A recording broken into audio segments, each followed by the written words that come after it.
대한민국 끝자락 반도가 통영입니다. 통영은 200개 섬을 거느리고 있는 아름다운 그런 도시입니다. 저는 어릴 때 이 바다에 해수욕을 하면서 수영을 하면서 그 바다의 짠물을 몸소 부딪히면서 비교적 자연과 가까운 그러한 체험 속에서 유년기를 보냈습니다. 이 바다는 나의 놀이터였습니다.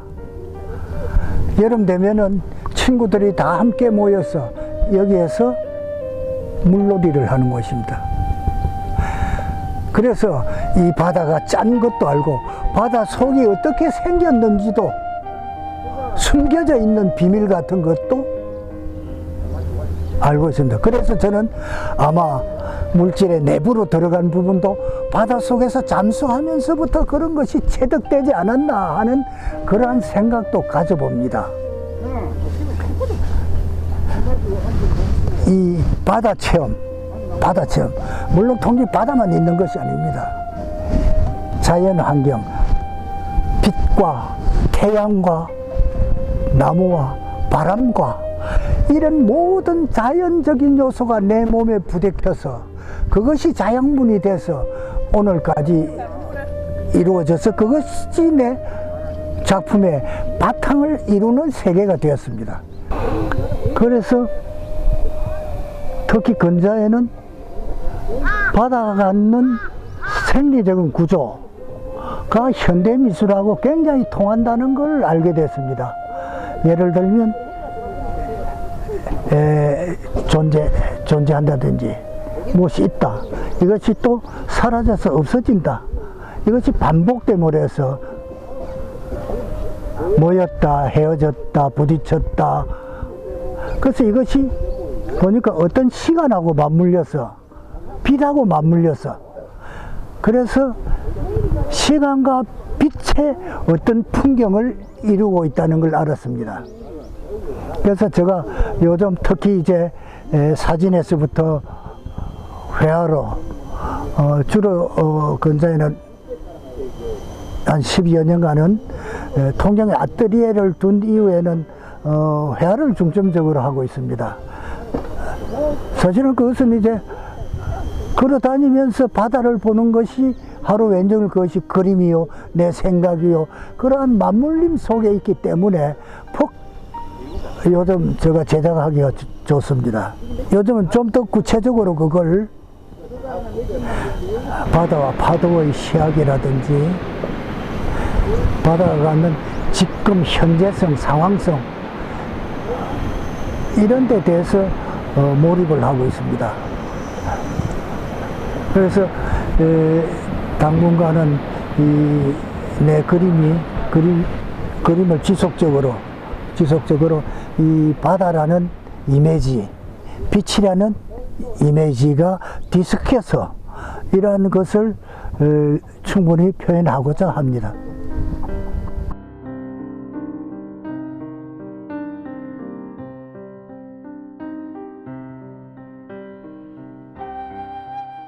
신문섭 씨는 한 사람의 개인적인 작가로서도 우리가 봐야 되지만은 또 한편에는 조각의 어떤 현대적인 어떤 흐름, 어떤 변화를 주도했던 어떤 한 중심적인 인물로서도 봐야 되지 않나 하는 생각이 들어요. 이 60년대 후반 국전에 출품됐던 작품들을 보면 그런 일반적인 용접철조의 어떤 분위기하고는 또 다른 어떻게 보면 굉장히 산업적인 어떤 그런 어떤 재료, 건축적인 재료, 스테인리스 같은 이런 재료들을 등장시켰다고 하는 데서 조금 특이하다.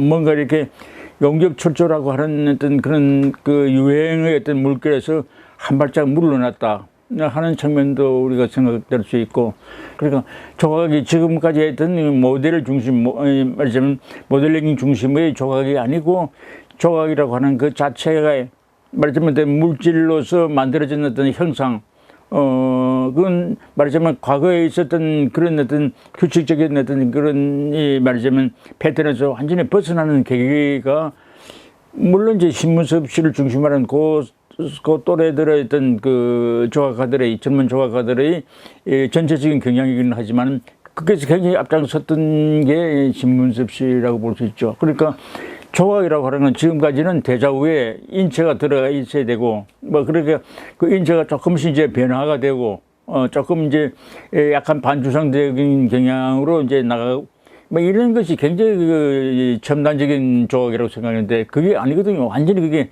장이 바뀌는 조각이라고 하는 것은 그렇게 독립된 대자우에 놓이는 물건이 아니고 우리 생활 속에 그냥 아무 데서나 그냥 놓일 수 있는 단순한 어떤 물체로서의 어떤 자각 현상이 일어나기 시작했네. 그게 신문수 씨 70년대 초반의 작품들 보면 되게 이제 그런 데서나 그냥 놓일 수 있는 단순한 어떤 물체로서의 어떤 자각 현상이 일어나기 시작했네. 그게 신문수 씨 70년대 초반의 작품들 보면 되게 이제 그런 말하자면 그러면서 그의 자기가 그 제목을 관계라고 하는 뭐 관계 항인님 뭐 이런 그게 벌써 장이 바뀌었다는 얘기예요.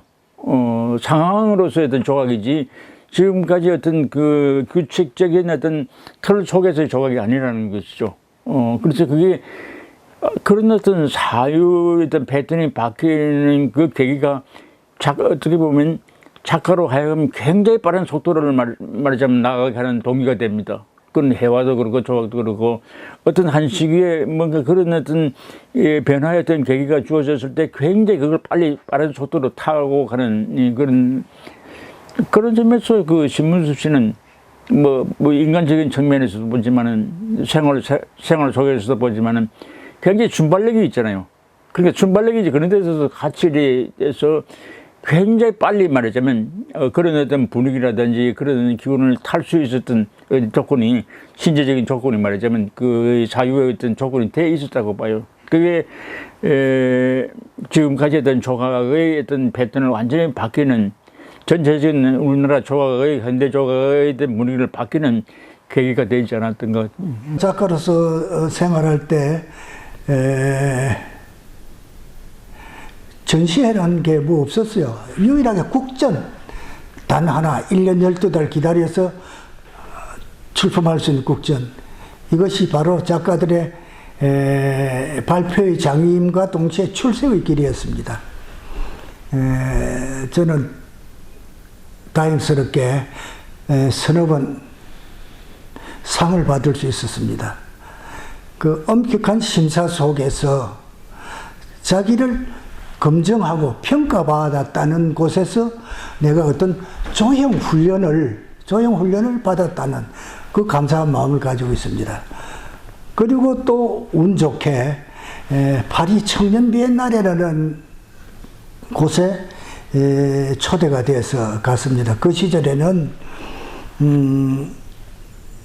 지금하고 너무 달라가지고 서울에서 출발하는 비행기도 없었습니다. 그래서 동경서 파리로 이렇게 갈 수 있었습니다. 파리 청년 비엔날레라는 것은 젊은이들에게 당신들이 예술에 대해서 무슨 생각을 가지고 있는가 하는 그런 질문의 장, 완결된 답을 듣는 것이 아니라 그런 질문의 장을 할 수 있는 그런 장이었습니다. 그래서 저는 그곳에서 세계적인 흐름과 친구들과 이런 국제적인 교류를 할 수 있었습니다.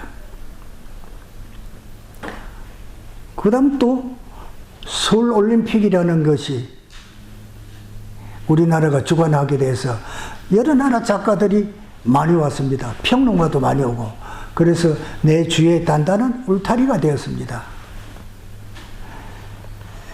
이 흙을 주무린다든지 그 다음에 나무를 말하자면 깎는다든지 하는 토상이라든지 목신 그리고 나무와 철을 말하자면 접합시켰던 메타포라든지 이런 과정을 오면서는 완전히 독자적인 세계 그리고 그 독자적인 세계라는 게 물론 자기가 갖고 있는 그런 어떤 세계이기도 하지만은 어떤 선험적인 요소, 말하자면 그가 자라고 살았던 어떤 지역, 환경, 문화 이런 데서 받았던 어떤 영향, 그런 것도 자기 세계하고 점차적으로 융화되면서 표출했는 것이 그 시대가 아닌가.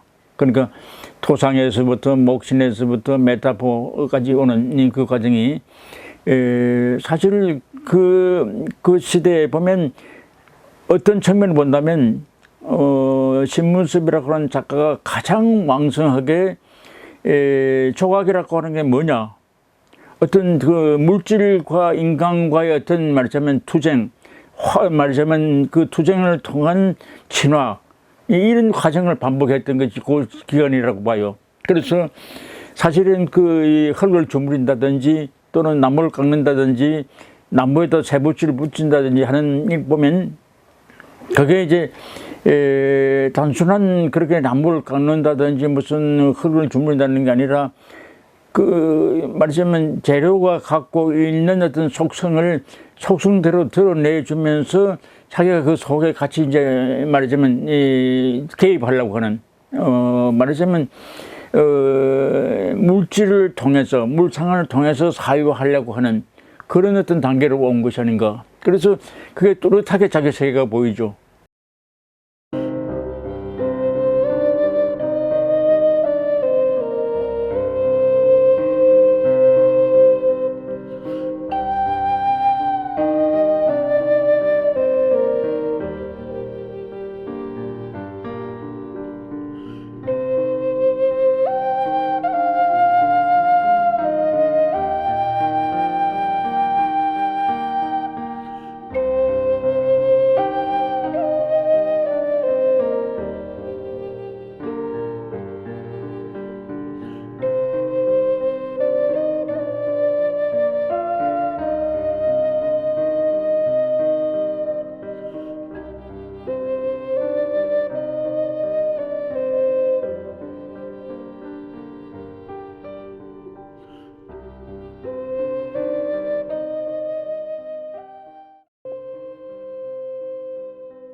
(2017년)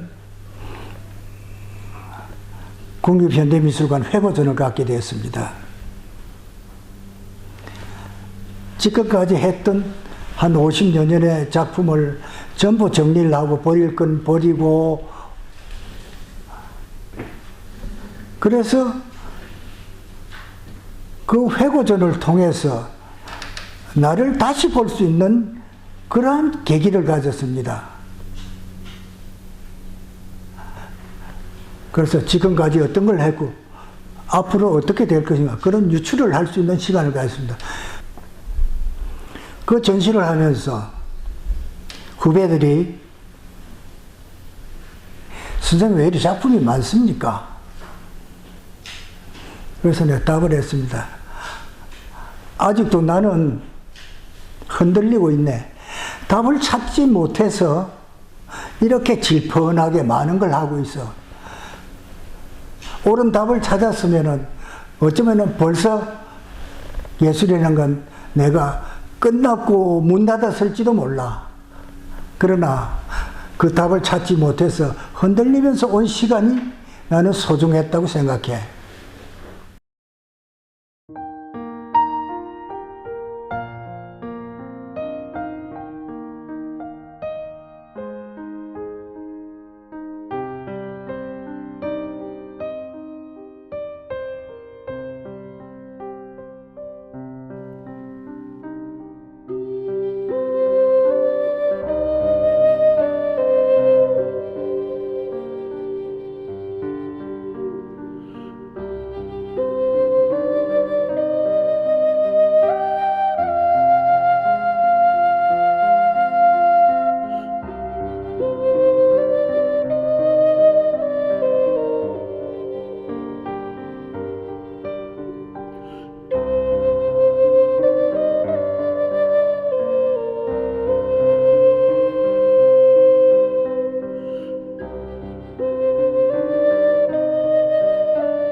예, 그 전시는 물론 이제 자기 이제 개인의 어떤 그 조각가로서의 어떤 연보라고 할까, 어떤 열정이라고 할까, 그런 것을 한 자리에 모아놓고 보여준다 하는 뭐 무슨 그런 첫 번째 의미도 있지만은 또 한편에는 우리나라 조각이 어느 시기에서 어느 시기로 왔는가, 어느 정도 말하자면 새로운 어떤 그 모멘트를 만드는가 하는 측면에서 우리가 이제 의의를 부여해 줄 수 있죠. 그러니까 그 전시는 그런 점에서 상당히 중요한 전시였다. 그리고 일반 대중들도 조각이라고 하는 것에 대한 일반적인 관념, 그걸 완전히 불식시키는 어떤 계기도 됐다. 그러니까 아무 데나 이렇게 놓여져 있는 조각이라는 게 지금까지 어떤 작품이라고 하는 거, 인간과 작품과의 어떤 관계라고 하는 어떤 그런 것을 완전히 무화시킨 새로운 어떤 말하자면 관계를 만드는 어떤 장르를 만들었으니까, 그것은 전반적으로 봐서 우리 어떤 조각에 대한 수준이 한 단계, 한 차원을 말하자면 만들었다. 그러기도 보고 또 한편에는 미술이라고 하는 어떤 그 자체를 미술이라고 하는 그 자체를 한 단계 업그레이드 시켰던 그런 어떤 계기도 됐다. 뭐 그런 측면에서 말하자면 평가가 됐죠. 그리고 상당히 그 전시는 인상적이었다고 봅니다.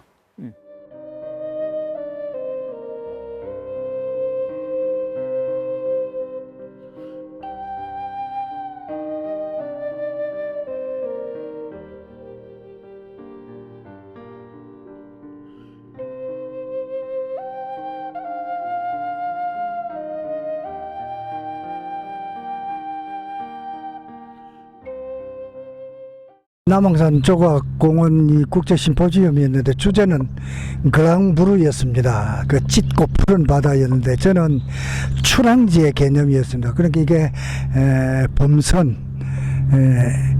그러니까 만선의 꿈을 안고 미제의 삼토로 떠나는 그런 배들을 형상화했는데 저 뒤에 저것은 수평선의 개념입니다. 그러니까 흔들리는 수평선, 배를 타고 본 수평선의 개념으로 생각을 하고 제작을 했습니다. 앞으로도 내가 여태까지 해왔던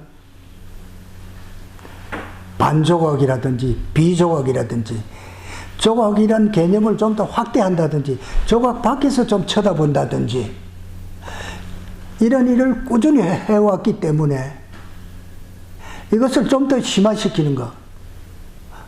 이를테면 항상 문제 제기를 하고 그 문제 속에서 좀 더 넓게 단순하게 깊게 사고하고 이걸 가지고 내 예술 세계가 다시금 새롭게 창출되기를 그렇게 바라는 것입니다.